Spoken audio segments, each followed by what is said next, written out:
Hey friends, Jordan Chavez here again. I am the morning anchor for 9 News, but more importantly, I get to be your MC for the upcoming and first of its kind, first ever Cabaret on the Rocks at the iconic Boulder Theater. Of course, we have such an amazing lineup of talent for this event.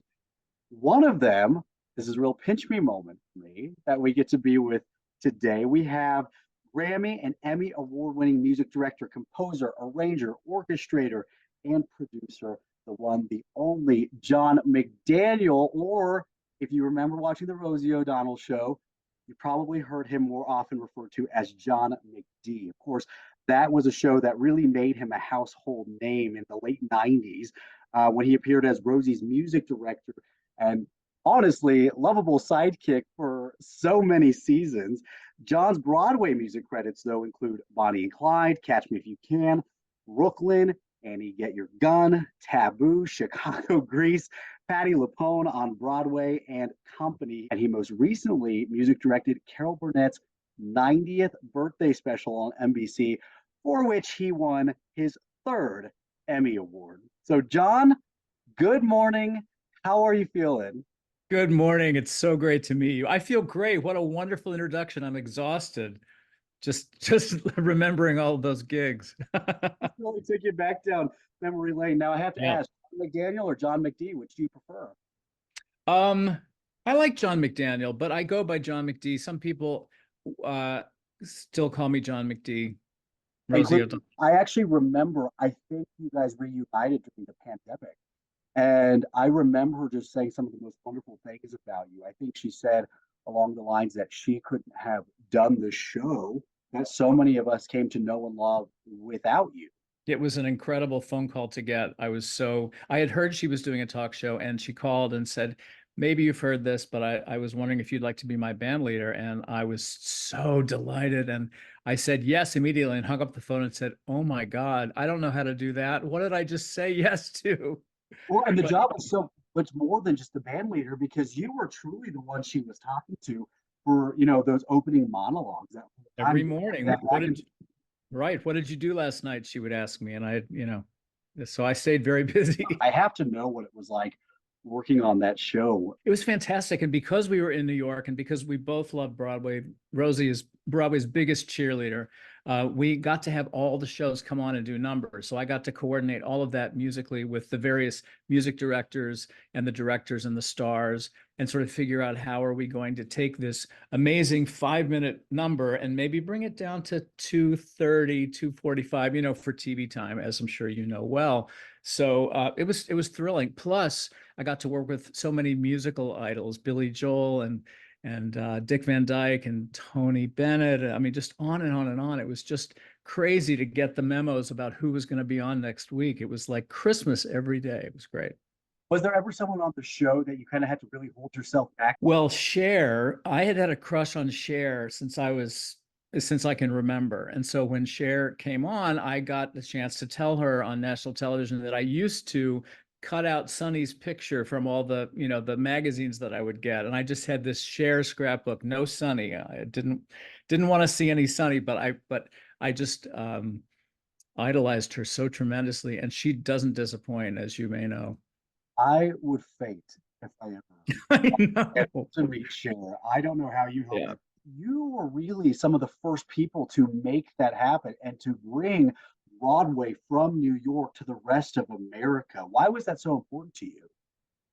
Gosh, because we loved it so much, and we had the access because the shows were right down the block. I mean, not since Ed Sullivan had someone brought Broadway into the living rooms of audiences across America, and we had sort of an unspoken rule that if you had a musical on Broadway, you were guaranteed a spot on our show. So little shows that no one ever heard of that maybe ran for 5 nights got to have an appearance on our show to try to promote it and get the word out and also just to enjoy it because there were beautiful things to find even in a show that maybe wasn't going to run forever.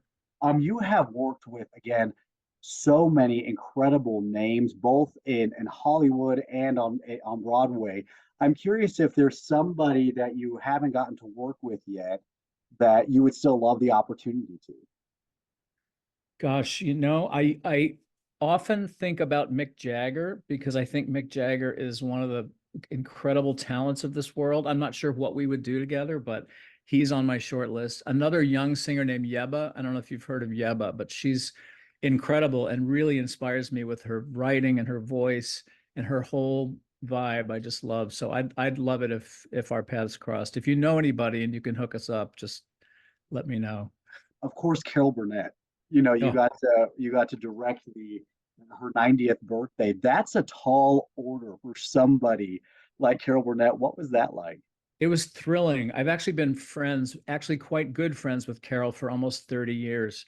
We knew each other when I lived in Los Angeles and actually more than 30 years.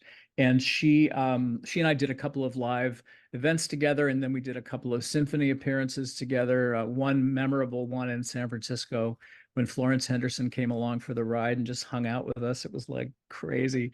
But Carol and I have remained friends through the years. And when it came time to do this special, which she agreed to, I was the only one she wanted to do it, which was so incredibly thrilling. And we had an amazing time. I had a 19-piece live orchestra, and we taped the show live in Hollywood. And so many great friends got to be on it, Bernadette Peters and Billy Porter and Kristen Chenoweth. And it was really a magical time. And then it did so well, they re-aired it two more times after that. And then we won the Emmy for Outstanding Primetime Variety Special, which is again like a dream come true because these kind of shows just don't happen very often, where you'll have a live orchestra and musical performances. I mean, it was dreamy. You are no stranger to fundraisers. I remember during the pandemic, I believe you raised a lot of money for people all across the theater industry.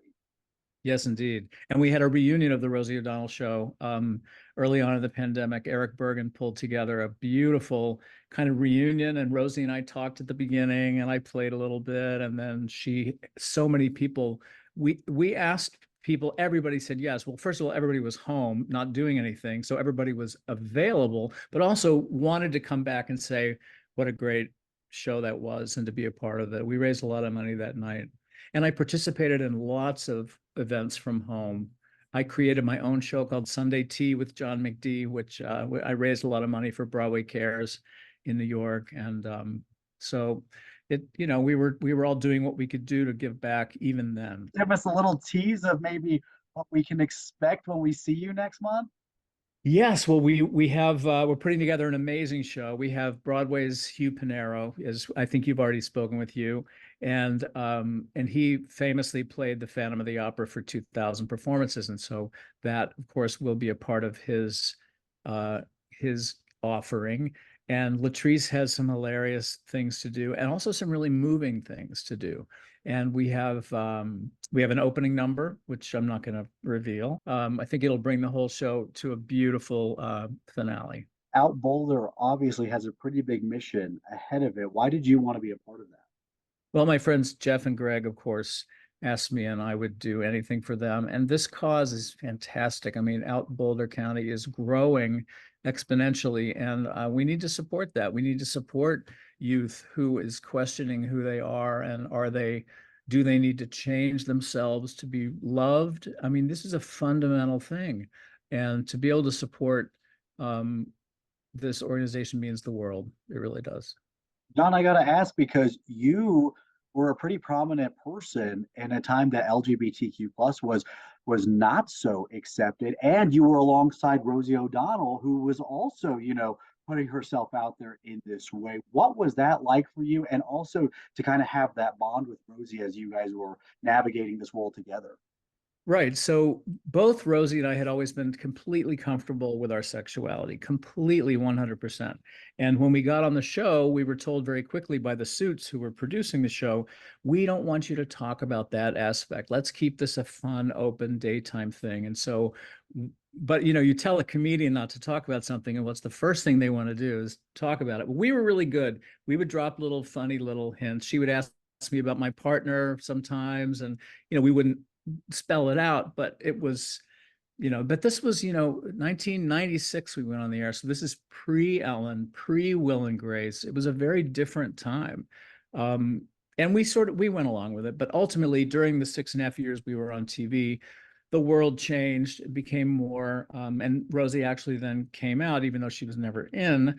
But and the same for me. It was strange, I'll have to say, not to be able to talk about something so fundamental. But I think people knew anyway. I don't know. You and Rosie paved such a path. I mean, for someone like me, I get to be on TV just as who I am every day, talking about Right, my partner, and right. it's such a different world. And you and Rosie were really at the forefront of that. When you see the world we're in now, of course, we still have our challenges that we have to fight through, and that's why we're doing this event. That's right. To see the progress we've made looking back to 1996, what are your thoughts? Oh gosh. I guess I feel fortunate to be living when I'm living. I always think that I would have loved to have been born a little earlier so I could have experienced the original West Side Story and the original Gypsy and on and on. But I got to meet and work with a lot of those people at the end of their careers, and now I have the opportunity to work with people who are, younger than me. Katy Perry was on the Carol Burnett special, and so that was thrilling. And so I feel like the progress has been made and it is better, but it still feels like we have so far to go, especially in light of some of the politics that are happening now in the world that are truly frightening. So it's not, we're not out of the woods, but I think we can celebrate our uniqueness and our beautifulness, and show the way for young people who are discovering who they are. Well, I cannot wait to meet you in person, John McDaniel. I might ask you Same. to tickle the ivories for me and maybe just give me a little point like you're introducing a talk show for me.